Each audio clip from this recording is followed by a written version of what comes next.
स्वागत है आपका डिफेंस वॉच में, जहां हम लाते हैं रक्षा जगत की ताजा खबरें, विश्लेषण और हर बड़ी अपडेट। अपनी पानी के नीचे की क्षमताओं को मजबूत करने के लिए एक रणनीतिक कदम के रूप में बढ़ते क्षेत्रीय तनावों के बीच भारतीय नौसेना के वारशिप डिजाइन ब्यूरो यानी WDB, जो देश का प्रमुख पनडुब्बी अवधारणा केंद्र है, ने महत्वाकांक्षी प्रोजेक्ट 76 के लिए लार्सन एंड ट्यूब्रो यानी L&T इंजीनियरिंग को शामिल किया है। विश्वसनीय सूत्रों के अनुसार L&T की भागीदारी उसकी मजबूत और अंतर्राष्ट्रीय स्तर पर प्रमाणित डिजाइन क्षमता के कारण हुई है, खासकर कंपनी की इन हाउस SOV 500 मिजट पनडुब्बी ब्लूप्रिंट के चलते, जिसे परीक्षण के बाद बड़े स्तर पर विकसित किया गया है ताकि वह 2500 टन की पनडुब्बी का आधार बन सके। ये साझेदारी न केवल WDB की जनशक्ति की कमी को दूर करती है, बल्कि परियोजना की अनुमानित अवधि 7 से 10 वर्षों से घटाकर मात्र 4 वर्ष कर देती है। अंतिम डिजाइन अगले 18 से 24 महीनों में पूरा होने की उम्मीद है। प्रोजेक्ट 76 का उद्देश्य 6 अगली पीढ़ी की डीजल इलेक्ट्रिक पनडुब्बियों को शामिल करना है, जो एयर इंडिपेंडेंट प्रोपल्शन और उन्नत स्टेल्थ तकनीक से लैस होंगी। यह परियोजना नौसेना की 30 वर्षीय पनडुब्बी योजना का एक महत्वपूर्ण स्तंभ है।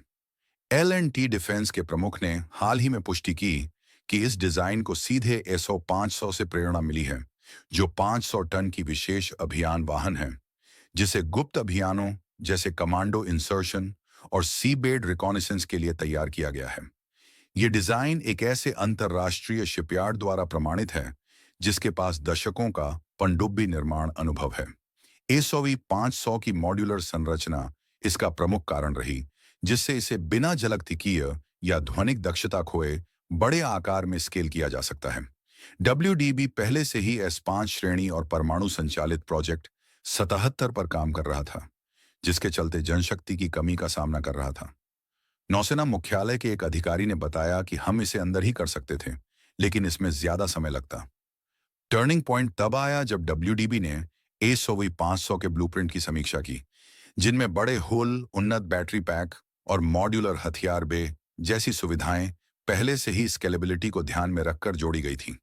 ऑनबोर्डिंग से पहले WDB ने डिजाइन की कड़ी जांच की ताकि यह आत्मनिर्भर भारत के मानकों के अनुरूप रहे। अब WDB और L&T मिलकर 500 टन के फ्रेमवर्क को 2500 टन तक विस्तारित करेंगे, जिसमें लिथियम आयन बैटरी के जरिए अधिक समय तक पानी के नीचे टिके रहने की क्षमता, ब्रह्मोस एसएलसीएम के लिए वर्टिकल लॉन्च सिस्टम और नेक्स्ट जन सोनार सिस्टम शामिल होगा, ताकि एंटी सबमरीन वॉरफेयर में दक्षता बढ़ाई जा सके। यह साझेदारी विकास अवधि को आधा करने का वादा करती है, जिससे प्रोजेक्ट 76 को कैबिनेट कमेटी ऑन सिक्योरिटी की मंजूरी, कंप्यूटर सिमुलेशन और स्केल मॉडल टैंक टेस्टिंग के बाद मिलने की उम्मीद है।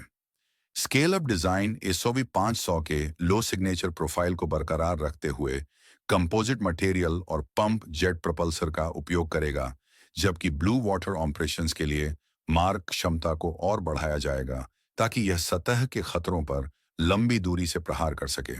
अंतिम डिजाइन वर्ष 2027 की तीसरी से चौथी तिमाही तक पूरा होने की उम्मीद है, जिसके बाद परियोजना कंप्यूटेशनल फ्लूइड डायनेमिक्स मॉडलिंग, हुल ऑप्टिमाइजेशन और टू टैंक ट्रायल्स से गुजरेगी। CCS की मंजूरी वर्ष 2028 के मध्य तक मिलने की संभावना है।